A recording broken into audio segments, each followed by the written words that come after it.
Thank you so much.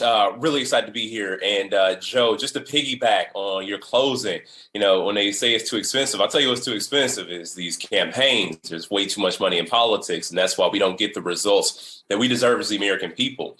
And that's why I decided to run for lieutenant governor. Same reason I ran for state representative in 2012. And before Elizabeth Warren told us to dream big and fight hard in the 2020 presidential cycle, there was a woman named Val Phillips here in the state of Wisconsin who told us to dream big dreams. And with the common theme of dreams, we all have to remember that we should not be afraid to dare to dream. And there are too many people who come up in communities like the one that I was born in, right in the heart of the city of Milwaukee, where I was born in the 53206 zip code, which unfortunately is our state's most impoverished. It's one of our nation's most incarcerated zip codes. And the children that grow up in communities just like that went all across the country, they aren't told to dream big dreams. They aren't told to dream big or fight hard. Unfortunately, there is no one to tell them to dare to dream, but that's what we have to change. That's why we're here today. And that's why I stepped up to run for office, to reach for what can be and never settling for what we've been given. Because over the course of this pandemic, we've seen an already historic level of inequality explode beyond historic proportions. And now we're left with a society where the sick still continue to get sicker. Our children still suffer from an educational divide where broadband isn't always accessible or affordable. But meanwhile, the wealthiest in our society have continued to get richer, amassing a sum of wealth that many can't even imagine. That's not how things should be. And that's why we have to continue to fight and push for better policies, a better society. That doesn't happen with the status quo. It doesn't happen when we keep electing the same people to office. It doesn't happen when we have a U.S. Senate that is totally unrepresentative of the American public. And we have an opportunity to change that with elections all across the country. We have an opportunity to change that with organizing efforts all across the country. And some of the unfortunate realities that continue to exist with us having to continue to struggle and strive and fight for a $15 minimum wage, we organized for that back in 2014. That was 7 years ago. And for that to not be the reality is something that should not sit well with any of us.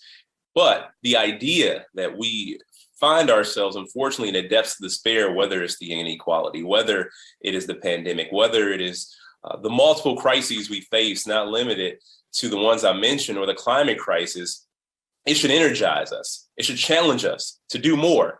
I stepped up and ran for state representative at the age of 25 because of my work as an organizer in the interfaith space, where we organize around issues of jobs and economic development, education, immigration reform, and treatment instead of prison.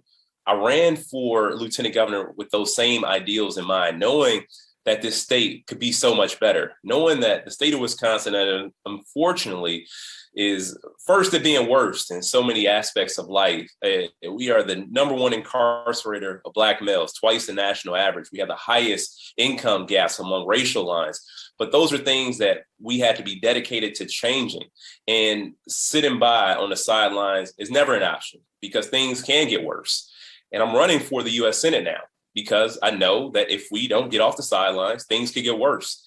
The Senate, as it stands right now with this 50-50 majority, where I have to use air quotes, is not delivering for the American people. There's no reason we should be stalling over the reconciliation bill or the infrastructure package or Build Back Better. If we're truly to have a majority, we should come to expect these things. And I feel as if the $3.5 trillion price tag is the compromise. But unfortunately, there are too many people who are there, who occupy that body, who don't understand. We know that we cannot return to normal. Normal wasn't working. Normal wasn't good enough. Normal left way too many people behind. And that's why we have to continue to fight to tackle inequality in every form. We need to realize the dream of economic justice. We need to realize the idea of environmental justice. We need to realize the idea that healthcare should be available to every person in this country, and a just and fair immigration system is not a radical idea. It's what we should come to expect. And we know that it's past time that we took action on all of these issues and so many more, but it takes us getting out of our comfort zones. And it also takes us getting other people out of their comfort zones. And coming from a state like Wisconsin, a lot of people will say, well, how do these progressive ideas win? I'm here to tell you that progressive ideas are how we win the day in the state of Wisconsin. We have a bold tradition, and I talked a lot about some of the negative things that are happening here, but I'd be remiss if I didn't talk about our legacy and being a progressive leader. We were the very first state to ratify the 19th Amendment, giving women the right to vote. We were the very first state to declare the Fugitive Slave Act unconstitutional. We were the very first state to have anti-discrimination laws based on sexual orientation on the books. We've done bold things before. It's time for us to do bold things again. I know that you believe. That's why you're here. I believe. That's why I stepped up to run for office. I believe in a more fair America that delivers opportunity to every child, regardless of their zip code. Any person here should have a shot at what we thought was the American dream. Unfortunately, that dream is too far out of reach for too many people.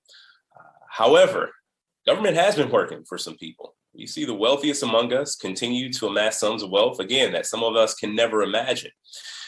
But in order for us to get to that place, we all have to step up. And I encourage people to run for office, seek out local office, seek out state level office, and even seek out federal office. These seats shouldn't just be reserved for the wealthy and well-connected.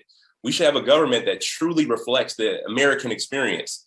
That American experience is diverse, but in a body like the U.S. Senate, the real experience of people in this country who've had to struggle, who oftentimes didn't know where their next meal was going to come from, didn't know where the next paycheck is going to come from.